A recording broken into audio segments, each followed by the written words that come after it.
Ball. 2, 2, 2, 2. Now 3. 3, 3, 3, 3. Now start 4. 4, 4, 4, 4.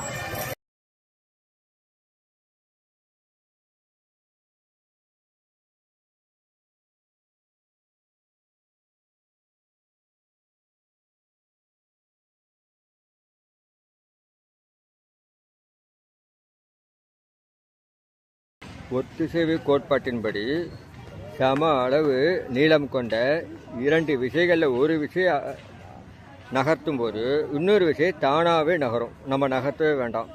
இங்கே மொத்தம் அது மாதிரி 3 ஜோடி இருக்குது, வேறு வேறு நீளத்தில் 2 2. அதை இப்போ எப்படின்னு பார்க்கலாம். இப்போது இங்கே ஒரு பால் இருக்குது, இதே அளவுக்கு இந்த கடைசியில் இருக்குது. அடுத்தது இந்த கலரில் உள்ளதுக்கு அதுக்கு ஈக்குவலாக இது இருக்குது. அடுத்தது இது அதே அளவுக்கு இங்கே இருக்கு. இப்போ நான் இதை நகர்த்துறேன், இதை இப்படி பண்ணுறேன், இது தானாக நகரும். அதை ஒன்றும் இதை தொடவே இல்லை, இது தானாக மூவ் ஆகுது. அதே போல் இதை இப்படி நகர்த்துறேன், அதே லெஃப்டில் இது இப்போ மூவ் ஆகும், இதை நான் தொடவே இல்லை.